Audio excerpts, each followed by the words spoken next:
Hi guys, Mama Mita here, and so now today we are ready to do the stuffing of the grape leaves.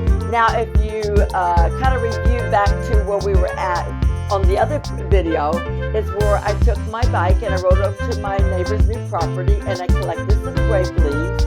I got about 90 grape leaves and I brought them back to the house and I put them in a bag and I saved them until this morning. And so now this morning I took them out of the refrigerator and I cleaned them really well. And basically what I did is I fill them with in the sink with cold water 3 times and really soak them really good and just shake everything loose and clean them up. And then I have a big pot that I put on the stove and I put some water in it and I boiled the water.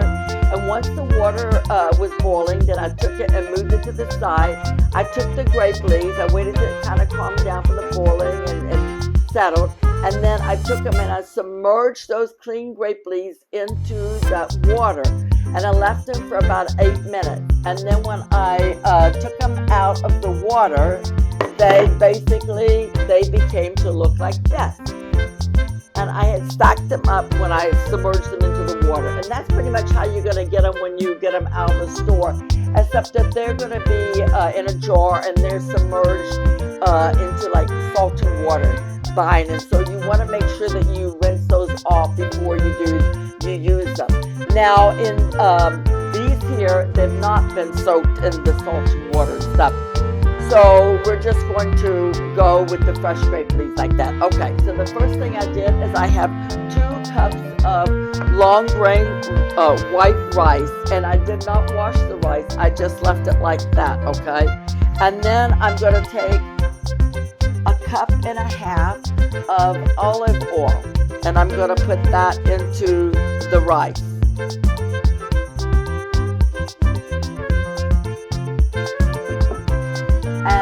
Now there's many ways you can make these stuffed grape leaves.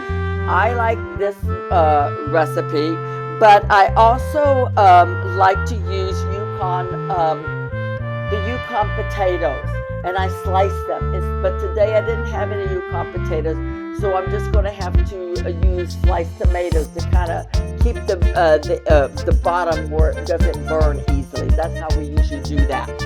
And so I'm going to stir that around.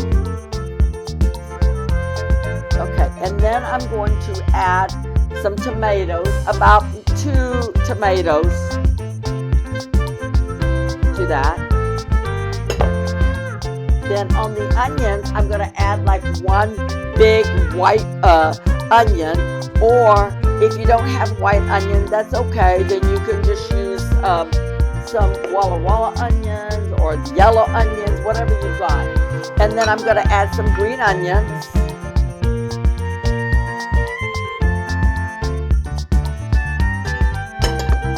Okay.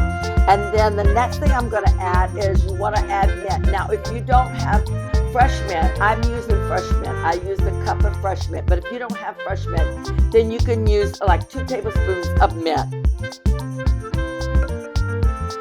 So that's my mint. And then I'm going to add some parsley, about a bunch of parsley. I didn't really have 2 or 3 bunches of parsley. I only had 1. Okay.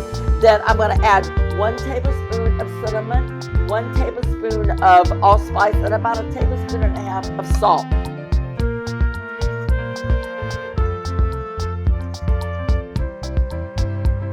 Okay. And now I'm going to mix all of that up. It up really well to make sure that salt gets into there.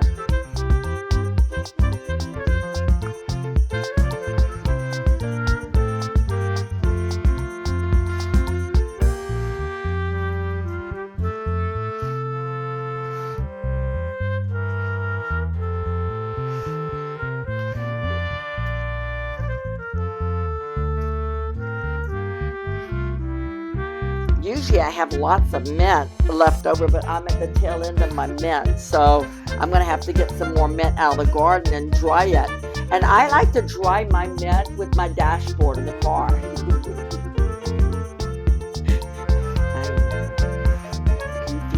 Mama Mita. so, but what I do with the dashboard is I just put the aluminum foil across the dash, and I stack all of the mint up in there, and I leave it for like a couple of hours. And it's hot enough outside that it pretty much dries it out. And then at that point, if it's something like rosemary, oh my gosh, rosemary powder is just wonderful to dry on your dashboard.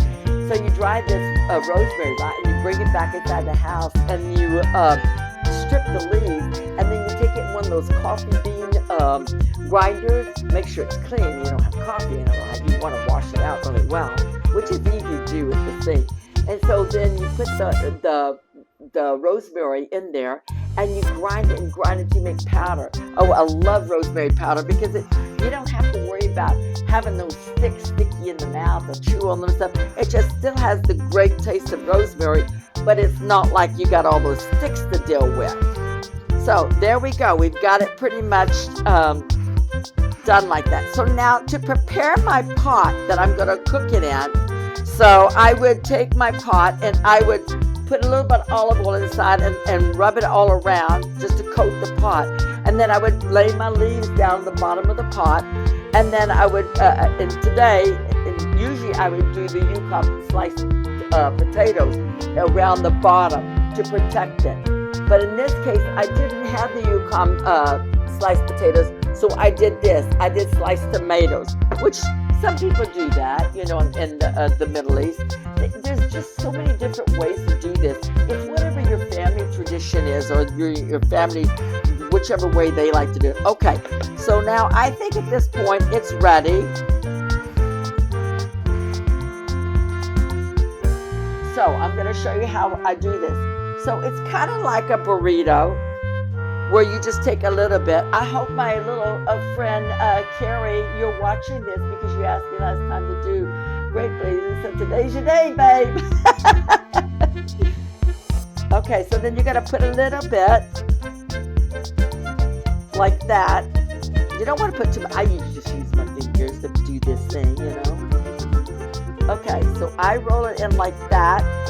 Oh wait a second here. I gotta get this where you can see this. Okay, hold on. Camera adjustment time. You're probably not going to see my head, but you're going to see the grape leaf being rolled. Okay, hopefully. Yeah, okay. All right, so now at this point, you see how, we'll back it up. Okay, so I put it in like that. I roll it forward like that. And then I take and I tuck those in. And then I roll it. Now you don't want to roll it really, really tight, because if you roll it really tight, then the rice can't expand, and you don't want to overstuff the leaves. And you keep doing that until you got your whole pan done. Okay, same thing. It's just simple. The kids can do this. The grandkids can do this. A wonderful little thing for kids to do in the summertime when they're bored and they're bothering you and getting on your nerves. You got things to do. Hey, bring them into the kitchen. Let them learn to roll grape leaves and stuffed squash and all that good stuff.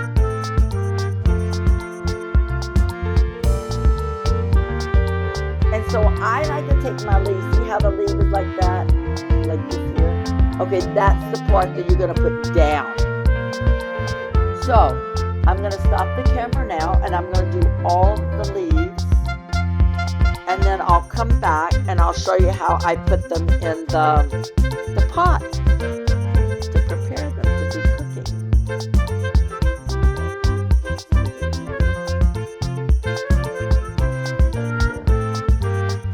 They're just so easy to do. They're just time consuming.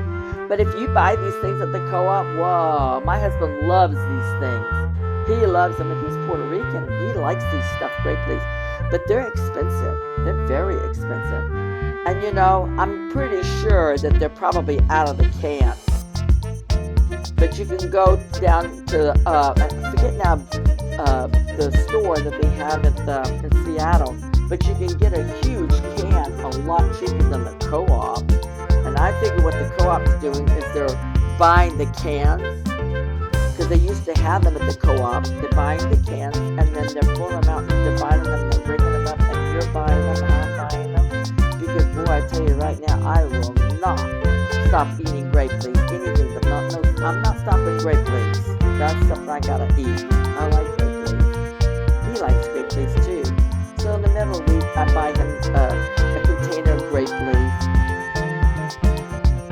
Now, some people, if you go to Turkey, the grape leaves are going to look a little different. They like to roll their grape leaves really small.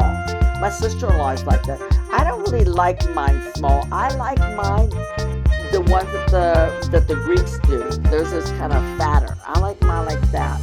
So I try to keep them like a little bit not so pencil thin. I don't like them pencil-like. But that, that's considered really good grape leaves when they're pencil thin. Okay, so I'm going to stop the camera now, and I'll be back here. I like to use the stoneware plate, the one, not the Corningware, because those I don't use those. I use the stoneware ones, and then I flip it over, and that holds these down. You want to keep them down so they don't float up, and then they just kind of open up and just make a big mess. I mean, it still tastes good, but it won't be presentable at that point. And so you want to keep that in mind. And so we will put about 2 to 2.5 cups of water, and you want to add like maybe a teaspoon of salt to that water, and that's the water you're going to put on top to cook them with. Some people like to cook them with tomatoes, like tomato sauce. Some people like to use meat in these. These are vegetarian. These here are vegan. There's nothing pertaining to meat in these. So these are good grape leaves, stuffed grape leaves for the church of fasting days, because we have a lot of those in the Orthodox and the Greek Orthodox and the Orthodox Church. They use a lot of that, the vegan style during the holidays. Okay, so then at that point, you want to take your pot, bring it over here, and then you're gonna stack these. You're gonna make sure that your little thing is down on the bottom there, and you're gonna stack them. I like to just stack mine like straight across. I'll show you in a minute. Straight across. I got a bad shoulder because when I fell.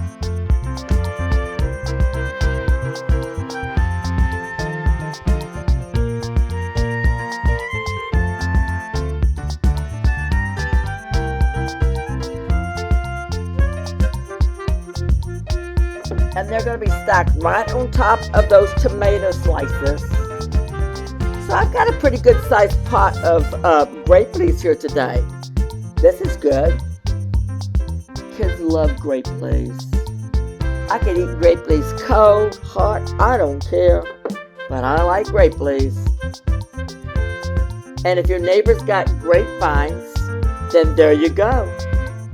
Now you want to try to get the grape leaves before they start forming grapes, because you don't want to disturb the plant. Okay, so now you can see that, how those are all down there, just like that. And then I'm going to take some more of these, because I got these last little bit here. And I'm just going to put them around just to protect it. And then I'm going to take my plate, and I'm going to go upside down with that. Okay? Then add the water. You could have added the water first, then the plate. Sometimes I forget the right steps. Age is upon us. Oh, jeez.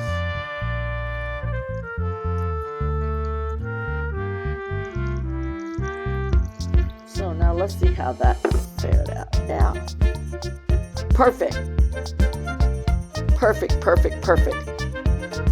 Let me lift the camera so you can see that. There you go, see? And that's what you want. So now we're going to boil this, and you're gonna put the heat up, make it boil, and once it boils, then you lower the heat, and you're gonna have a lid on it, and you're gonna leave it for 40 minutes cooking on a slow fire, okay? And then after that point, then we'll come back and I'll tell you the rest to do. All right, the grape leaves are done now. So the final step on this one will be is you remove the plate, okay, off the top, and then you are gonna add anywhere from a cup to a cup and a half of fresh lemon juice. And you're just gonna pour it on top of the pot of the grape leaves.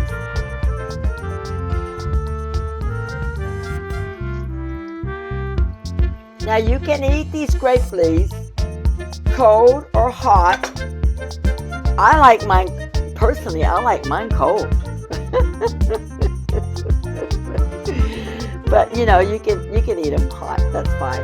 But there you go, see? And that's all you have to do. And so I'm just gonna put the lid on that and let those just stay like that. But I'm done with that now.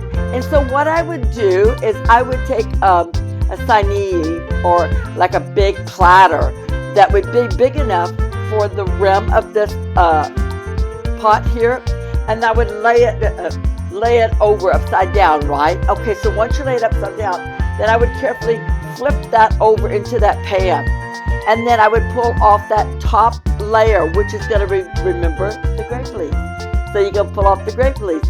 So at that point, then underneath the grape leaves will be the tomato slices. And so you can leave them like that, or if you wanted to, like, you know, if the pan could go underneath the oven, you could actually put it underneath the oven for a few seconds, just under the broil, so that you got those tomatoes kind of, you know. Okay, guys, had a little malfunction with my camera there, so I had to stop and go delete some stuff off. It's getting a little too full, oh boy. Anyway, let me show you the finished product. So I took the pan, I finally found a pan that was big enough for the top of the pot, and I flipped it over, and it's good to go. So let me show you how this looks. So there you go. That's our finished product. And just